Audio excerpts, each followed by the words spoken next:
Бүгін бізде жабық қойылым болды. Жабық қойылымның тақырыбы Ромео мен Джульетта болды. Және де біз блогерлерді шақырдық бұл жабық қойылымға. Сіздің осы спектакльден алған әсеріңіз қандай? Қалай ұнады ма сізге бұл спектакль? Өте қатты ұнады, дайындықтары өте керемет, жылайтында моменттер болды. Ондай секунд сайын үлгеру, барлығын резко алып шығу негізі біраз еңбекті талап етеді. Өзіме қатты ұнады, негізі кітабында, киносында көрмеген етінмін. Өте әсерлі болды. Күшті еңбектеріңіздің жемісін көріңіздер. Қош көрдік сізді біздің театрдан. Бүгінгі спектакль сізге ұнады ма? Әсеріңіз қандай болды? Сол туралында айтып берсеңіз кішкене. Маған қатты ұнады. Біздің өңірде осы Ромео Джульетта трагедиясының сахналанғаны сондай қуантады. Жамбыл облысы, осы Тараз қаласында бір мәдени ошақтардың көп болғанын өзіміз қалаймыз. Театрдың барлық қойылымдарынан қалмай келуге тырысамыз.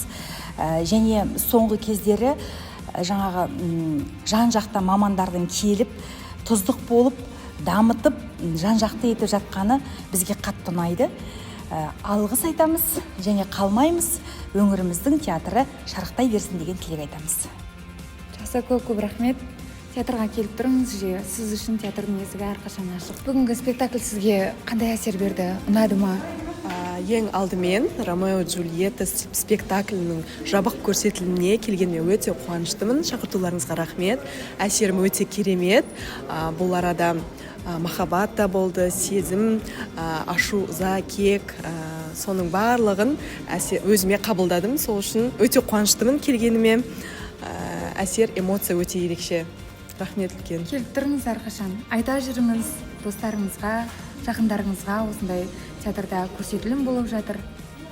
Өте қуаныштымын, әлбетте әрдайым келуге тырысамын. Қош келдіңіз. Бүгінгі қойылымнан сізге қай кейіпкер шынайы эмоциясын бере алды? Қайырлы кеш. Бүгінгі Ромео Джульетта пьесасының қойылымы маған өте қатты ұнады. Және де Тараз қаласында осындай қойылымдардың болып жатқаны маған өте ерекше әсерін қалдырды. Тек қана біз ойлаймыз ғой, Алматы, Астана қалаларында осындай ерекше қойылымдарды көреміз. Және осы спектакльдің Тараз қаласында қойылып жатқаны ерекше. Себебі біз қазіргі таңда көп жастардың театрға келмеуі және тағы да осындай әсерлер бізде Таразда жоқ деп ойлаймыз. Және де Таразда бұндай қойылымдарын көп адам біле бермейді. Және маған осы қойылымда ең қатты ұнағаны Джульеттаның анасының рөлі. Ол жерде жылауы және де баласына деген махаббаты барлығы өте әдемі жеткізді. Бірақ осы қойылымдағы барлық актрисалар мен актерлар шын мәнінде өзінің рөлдерін алып шықты деп ойлаймын.